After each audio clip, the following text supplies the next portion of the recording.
far. I don't like it. You are joyless. I don't like it. I'm not joyless. I'm whimsical, motherfucker.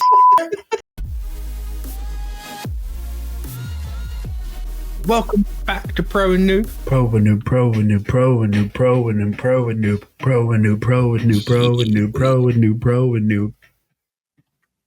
Imagine a little Pikmin in that as well.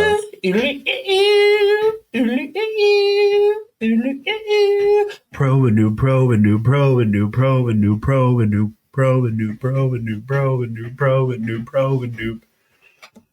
All right, I'm done. All right, cool. Yeah, so as you couldn't tell, we are back once again with DanDaDan for the Turbo Granny arc. So we're doing this in arcs, not episode by episode or small chunks, even though it is a small chunk, but it's not. It's basically half a season. So I promised you, I can't remember if it was actually off air or in the episode, find a little tidbit that relates to Star Wars. Yes. Do you want to know what the tidbit is? Is it what I messaged you about? No. Because before you say that, as Grandma was explaining Momo how her powers work. Seiko, please. Seiko. Well, I haven't heard her name be spoken yet. You have. I didn't hear it. Mm-hmm. I just heard her say, my grandma, my grandma, my grandma. But during that little training sequence, I texted you, quote, I can connect to the living aura of the world around me, and it grants me psychic powers of telepathy and telekinesis. You trust too much in your eyes, feel, don't just think, unquote. Now, where have I heard this before? In literally everything since like the 60s. No. Felt a little, I feel like I saw Momo getting that blast shield put over her face for a little bit. And a little bit of, Feral, trust your instincts. Mm. Your focus determines your reality. Anyway, what were you going to say? I was going to say Science Saru, who do this show, have done 2 episodes of Visions. Oh. Mm. Do you know? Yes, I would love to know which ones. Well, the first one is Akakara or Akakari. I could never remember. It wasn't one of my favorite ones. And I honestly completely forgot it existed until I Googled it. But it's got a very distinct look to it. I want to say it's not like the Jewel, but it's got a similar vibe to the Jewel. I'm trying to see which ones are which because I have such a hard time keeping them straight. Akakari. I'm saying it's Akakari. Oh, yeah. I remember that one. Yeah? Uh-huh. And the second one I think is a little bit surprising. But it's Toby 1. Oh, Toby 1's cute. Mm-hmm. They also done the Scott Pilgrim anime on Netflix. Oh, wow. Okay, so they're doing lots of cool stuff. Are they coming back for Volume 3? I don't know. I can't remember who they said was coming back for that, actually. Star Wars Visions. Season 3.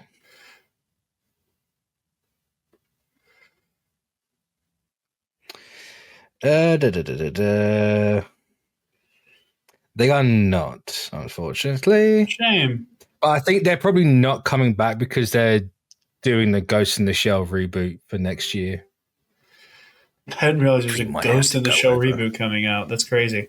Cool. All right. Well, excellent. I like seeing the Visions alumni. That's awesome. So there's your little nugget. You couldn't have got any further away from DanDaDan than Toby 1. No.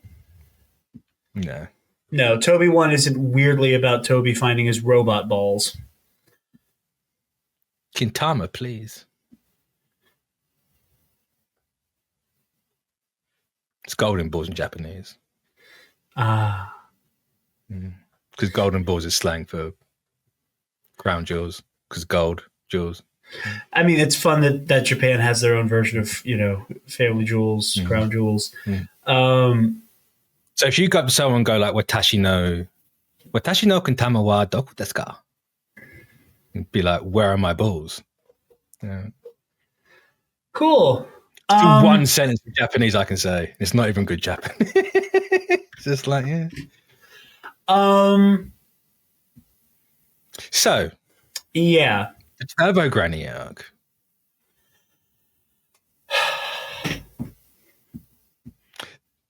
If you don't say the show has the sauce, we're going to have a problem. Listen, the show has sauce. The show has sauce. The sauce. It has sauce. It has so much sauce. I'm not going to act like there's no sauce. There's plenty of sauce. Thank God. Good. There's plenty of sauce.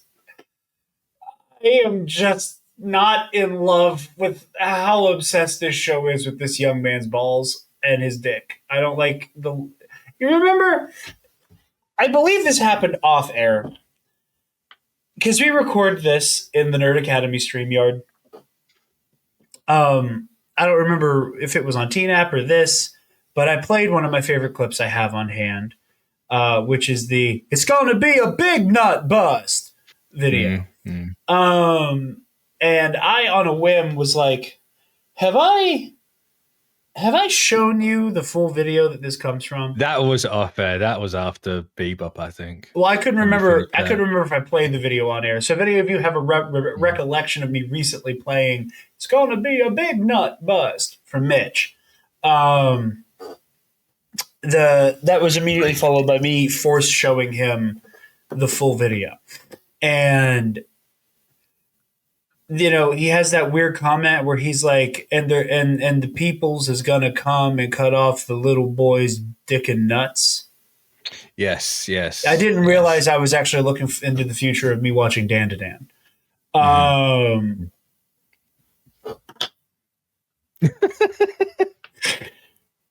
But there's a reason why she goes after it. There's a reason why. That is explained why it has to be the dick and balls. Yes. How because weird is she it going to be? protects girls. They've already told you it. With Turbo Granny's little backstory bit where she's in the there once they beat her and she's in the tunnel because that's a hot spot for girls getting assaulted. Yeah. So anyone that goes in there, she goes for the junk specifically. So they can't do that. You got to watch stuff good, Jarod. I am watching stuff good, and I like that whole angle. It's just really fucking distracting when every character in the scene is talking about a teenager's dick and nuts. It's just a little distracting. But no, I did really like these episodes. I thought it was I really enjoyed it. I think the action is so much fun. You know, there's a little, you know, again, like I will say, I think this show has more anime speak than I can handle at times. That's interesting. Like there are moments, and like again with like Bebop and Ava, where I've been able to go, oh, okay, yeah, kind of roll my eyes and get through it. This show, I don't know why, but there are instances where like the anime speak just particularly makes some scenes and interactions just a little hard for me. But again, that's a taste thing. That's a, you know, it's not a damnation of the show or condemnation. Pardon me. I'm so fucking sleepy. This man will defend midi-chlorians, by the way. I will, and I don't have to anymore because there is an exhaustive work made about it. There is, yeah. That I can just kind of link to from now on. I'll get you a signed copy of his book too. You put so much emphasis on the B in book there. Yeah. Signed copy of his book. Just like, oh, yeah, aggressive. Yeah, like kind of aggressive. Cast the gauntlet. But no, I like it a lot. I like a lot of the character dynamics. You know, I really appreciate Momo and her grandmother's chemistry. I just like their back and forth. I like how similar they are, but the other one is just so frustrated by it. Yeah. You know, that the other one is like annoyed by how much, obviously the grandmother is annoyed by how much Momo is like her. And Momo doesn't understand the similarity. I think that's a really fun. I think that's a really fun dynamic there.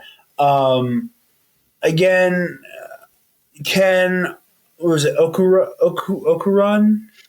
Okaroon. I'm not calling him that. His name is Ken. It's his name. His name is Okaroon. No, and I'll tell you something. Specific anime thing. Don't dead name Okaroon. Okay, that's a conversation in and of itself. I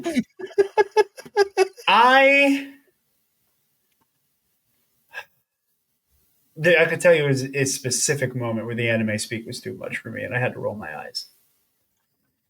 When the grandmother offhandedly goes, Ken Takakura, and Momo just goes, no, and faints just at the mere mention of his name, that should annoy the hell out of me. That almost, Mitch, I'm not even kidding, that almost fully pulled me out. That almost fully pulled me out. It's not funny. It's not funny. It's not funny. It is absolutely funny. To the point where I almost She's that obsessed with an actor. She's that obsessed with an actor. It's funny as fuck. I don't like it.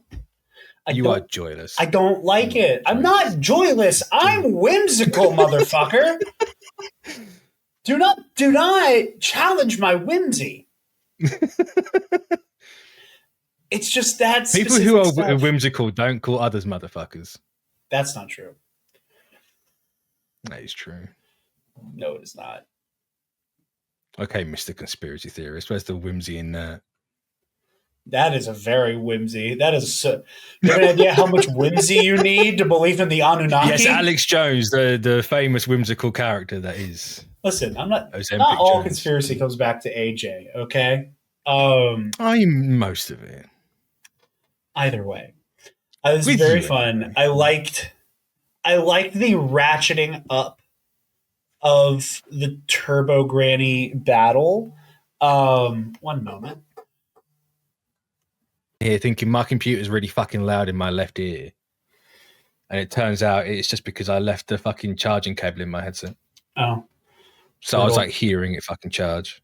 Keep in mind, I accidentally hit resume. So at around 12 minutes and 40 seconds is when you start bitching about your headphones. That's fine. That's fine. But I really like the way the Turbo Granny fight kind of keeps ramping up. It was just, I don't know. It was a lot of fun to see the way that like this show is taking its magic system, like gradients of seriously, and normally like I don't need everything to be hard and fast. Like, rules within these kind of like magic systems are designed to be broken. Yeah.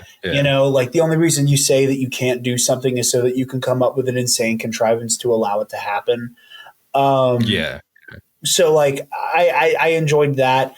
I will say something that took a minute for me to warm up to is the inconsistency in which the supernatural affects the natural.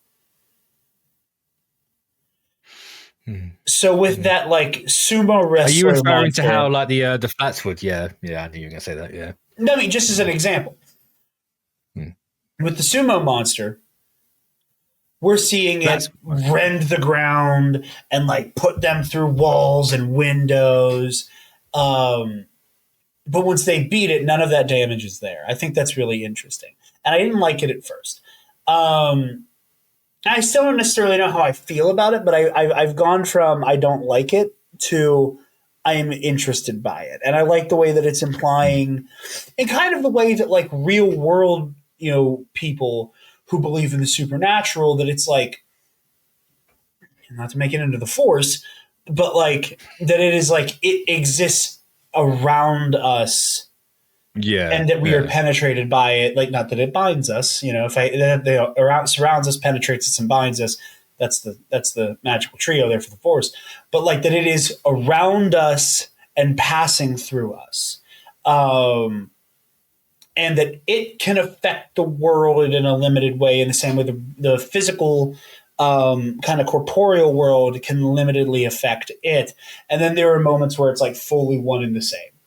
And I think that's really cool. And I think it's interesting. And I'm excited to see how that idea develops. I will say there are some contrivances I also just find silly. that aren't bad. Again, this is me being whimsical. I don't think it's bad. I just think it's silly, and I kind of love it. This is you being whimsical. This is me being whimsical.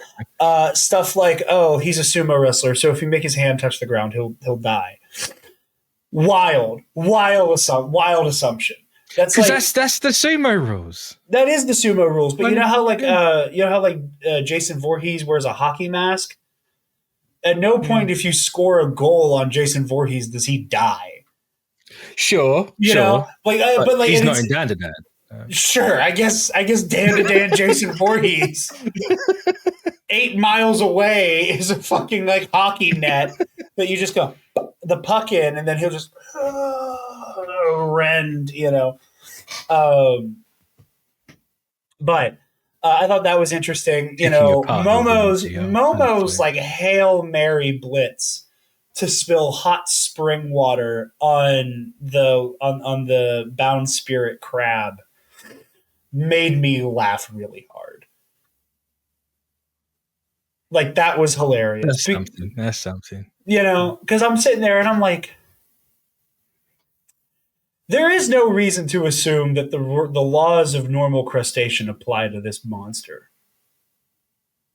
No. But it's a crab. Because most crabs don't have like faces and souls on its shell either. No, no. Nor can it like lead an army of zombies into battle. Or fuse with a turbo granny. Or fuse with a turbo granny. Most crabs have never heard the phrase turbo granny. Have you asked any crabs if they have? You know what? The next time I see a crab, I'm going to ask him if he knows turbo granny. And I'll let you know. You have to ask a lot of crabs to get to the most part. Sure, but I mean, I think if one crab says, "Yeah, I know Turbo Granny," then I'm like, "Well, I mean, wow." If the first one, I'm saying, making an assumption. I'm saying if crab number one says Turbo Granny, love her. You're just saying all crabs are the same. No, I'm not. I'm saying that it would be emblematic of like, you know, well, if the first crab I bet says yes, then I mean that says all. I got to know. The fact that you wouldn't be surprised that a crab responded and wouldn't want to try it again, I have issue with. What was that? Sorry, I'm having a full-blown allergy attack in the middle of this episode. I like totally didn't hear what you said. The fact that you only asked one crab, you didn't react to the crab replying, and then didn't carry on asking other crabs to see if they would reply back, I have an issue with.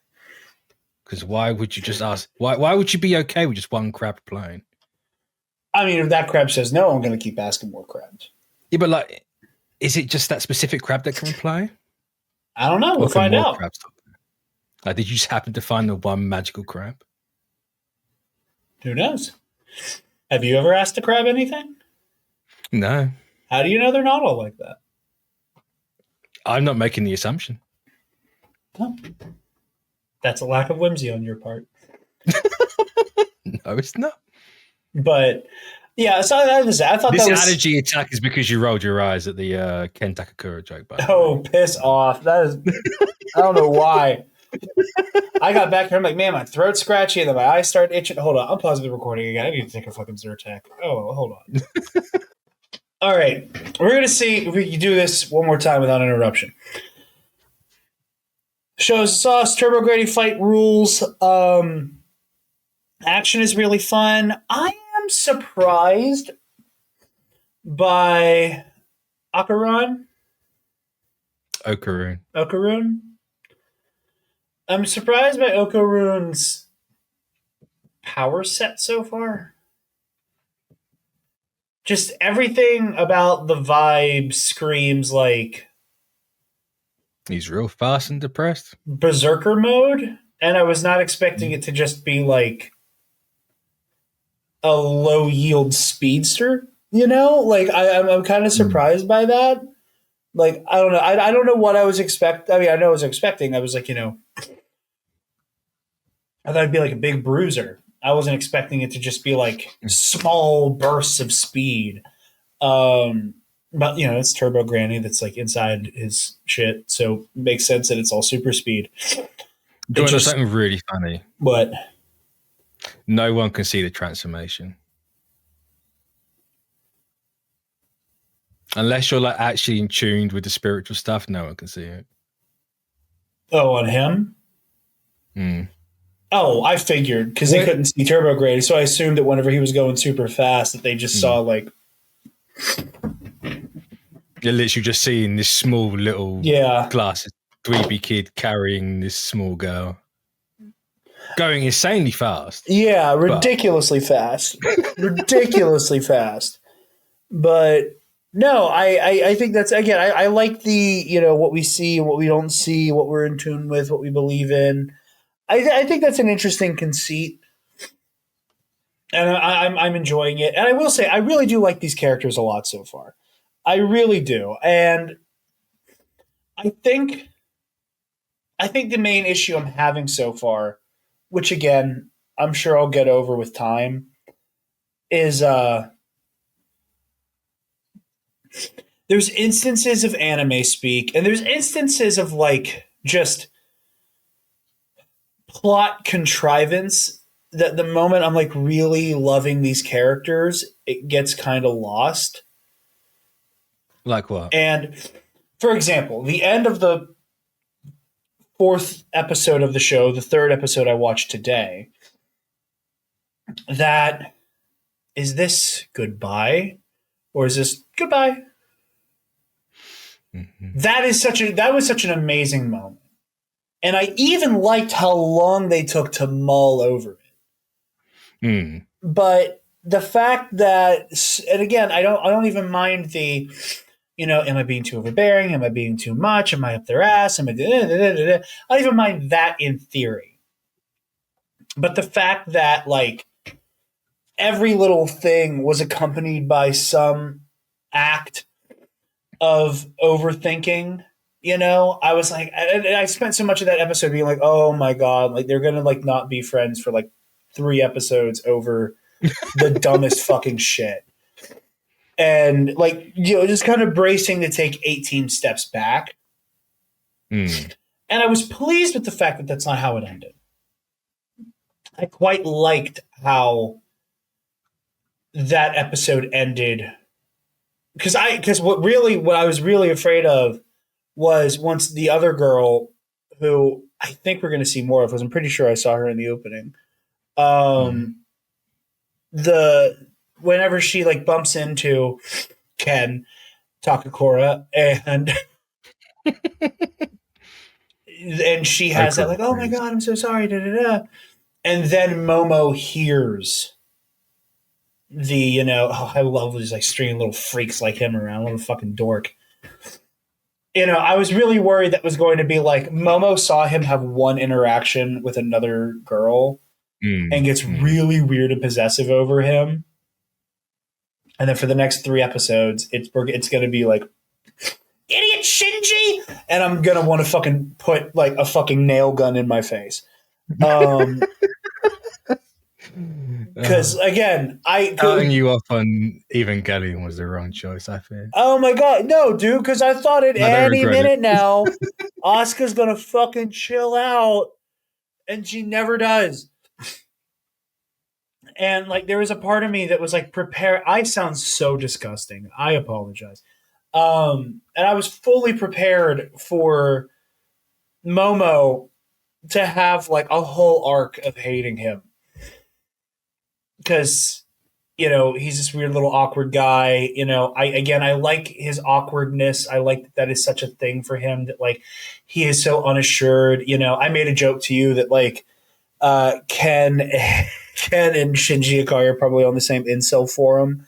Which is such a disservice to Okarun. Such a disservice. I mean, he's not like Shinji. Huh? I said he's not like Shinji. That's just mean. He literally recites the fucking hedgehog dilemma. I'm sorry. He has it recited at him, and then he's like, "That was too real." I think the word I'm looking for is bitch. Yeah. But I don't know. It was rude. It was mean. I don't mind that archetype. It's just like there are moments where he just. there are moments where like I feel like it would be so much more poignant if it was left understated, and that at every opportunity he did not drop everything to announce the fact that he is afraid to not have any friends anymore. And again, I understand that kind of he's subtlety. Just a silly little goober. Huh? He's just a silly little goober. No, sure, he's a silly little goober. It's just that, like, every time we have a beat with him and he gets worried about the nature of his friendship with Momo, he announces it to the audience. And, like, I don't know. I think there could be moments that are, like, left, quiet.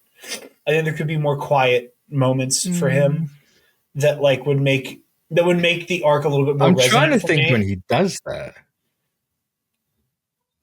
Like, well, it's every time. It's that, and then he immediately explodes into a rage, which is part of why I'm calling him an incel, because it's that weird, like, it's that weird cake and eat it too.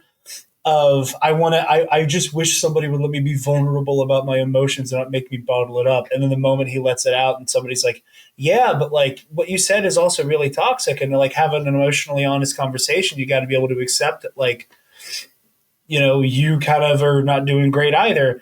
And then he lashes out. That's why I'm calling him that. But he is a 16-year-old boy who has just lost his balls. Sure. Cut the kid some slack.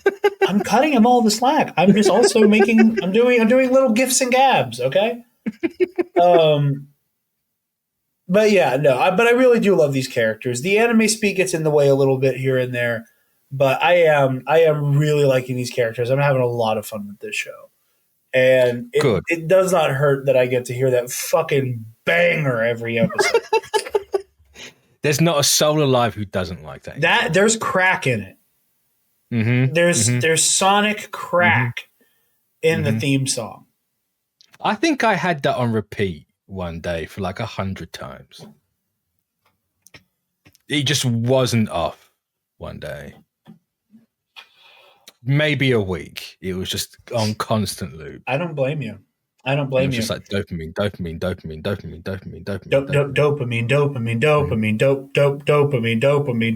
dopamine. So good. But yeah, I'm really liking this. I want to go back quickly to the whole, because I assume that the Kentakura bit you didn't like was when he's running to go for a shit. Yeah. What specifically don't you like about that whole gag? I don't know. I just think it's dumb. I just dislike the Kentakura. Like it's where the heightened reality of anime loses me. But is it that heightened though? Yeah. Is it? Okay, tell me how many real people you know in the physical world that you walk up to them and remind me again how Scotty J-Ro reacted to Sam Witwer. He wasn't reacting to Sam Witwer. He was acting like a fucking jackass. And just yelled in his face about a fucking vintage toy store. It wasn't like you look at like you go like Taylor Swift concerts or whatever. Like the way people are acting there, it's no different. It is different. First of all, that is a huge communal instance of having like a once in a lifetime opportunity to see your favorite artist an individual is her still entire body of work. None of those people, when you simply say the name Taylor Swift, lock up and faint. Oh, I don't know. She doesn't faint. Just and then she like falls down back from the rest of us. Okay, like that doesn't happen. And trust me, I know. I live with one of them. Okay, I was at the Eras tour, and at no point did anybody say Taylor Swift, and it caused a mass casualty event that you saw. Okay, yeah, I was only at the second night of the Pittsburgh show, sure, but the heightened reality has got to be something there to begin with. Again, yes, I know that there is something to like, oh my God, I'm so obsessed with this guy. But like saying the name and then eliciting that reaction, like again, like it's just one of those instances where it loses me. It just loses me. And again, but like, you know, I understand it. It's not. I'm not going to be like, oh, like the show is bad and anime is everything like that.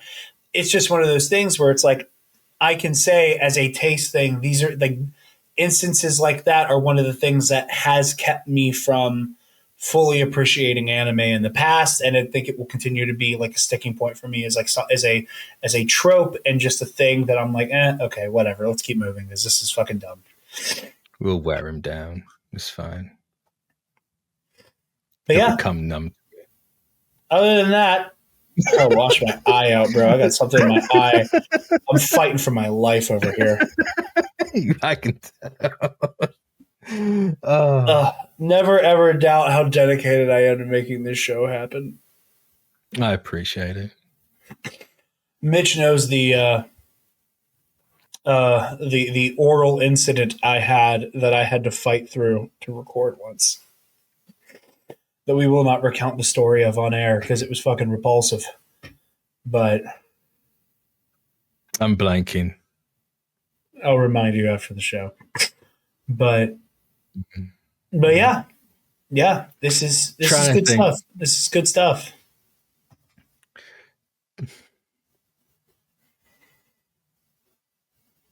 I was trying to think of something then, but I can't. Bro, have you got nothing else? Yeah, I think that's all I got. Like I said, I'm having a lot of fun. I'm waiting to see what comes next. I'm excited for this next arc. Jarod looks like he's been hitting the face with a wash pan. Like really, I really do. Someone dropped one on my fucking head because I called some dorky boy a dork. Leave Ken alone. Sorry, Okarun. There it is. His name is Okarun. We do not dead name on this channel. You're right. We don't. We also don't acknowledge when some weirdo like stan, and I don't mean stan in the way we like. I know that like the name, like the phrase of stan is derived from the Eminem song, but we've gone from like internet stan to like, you know, dear Ken Takakura, I wrote you, but you still ain't calling. She's not that bad. She's well adjusted enough. She force pushed him into a wall just to make him not say the name of an actor she's obsessed with because he has the same name. Because she knows she's gonna not handle it well. And that is not good. Maybe isn't that when she was changing as well? No. They were on the street. And she had just before then knocked him out of the curse. So that telekinetic blast into a stone was fully because he had the audacity to share a name with an actor. It's how love starts, you know. Oh, listen, I'm looking forward to it. I'm looking forward to romance blooming in a way that won't make me feel really weird, I'm sure. That's the interesting part about this show, because this was, I want to say, it's Yukinobu Tatsu who wrote the manga, or who writes the manga and draws it, obviously. But his editor made him read like either 100 or like 300 different romance mangas before writing this. So you're not going to get like your typical shonen. Oh, and I'm glad we haven't. I really like the fact that it's like that it feels like a true like friendship and camaraderie that is clearly going to bloom into a romance. That makes me really happy.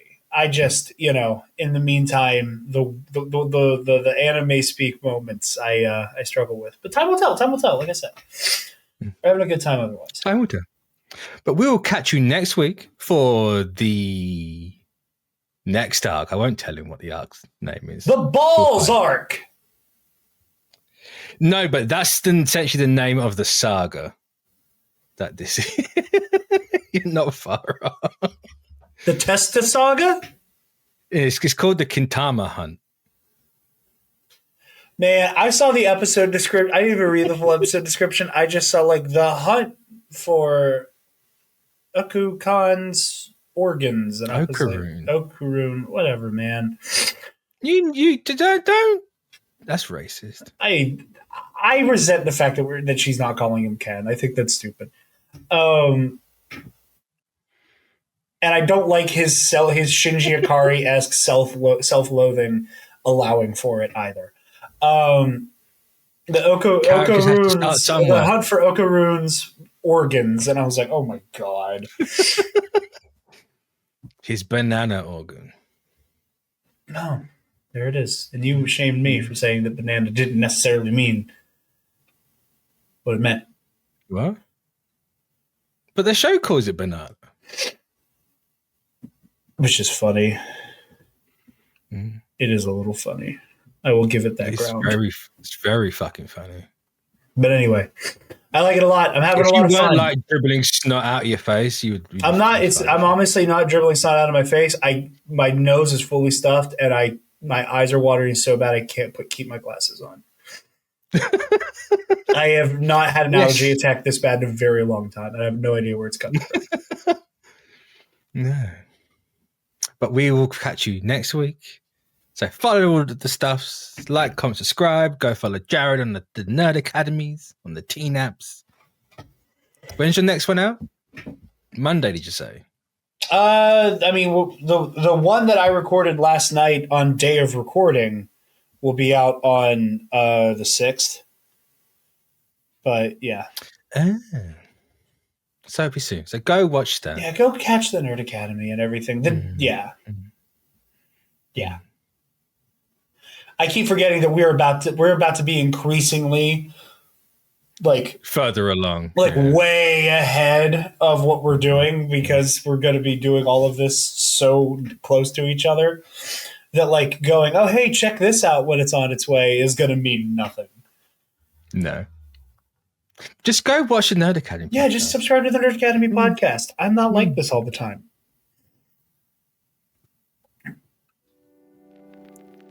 Did you do Metza hands? I can't say. My glasses are off, so I'm assuming you did a little. That was that. Man, don't be. He kind of is like this all the time, just less. Like gross in the face. Like butthole face, because it's all just. Oh wow. Okay. Well. Like, comment, share, subscribe, and go find your balls.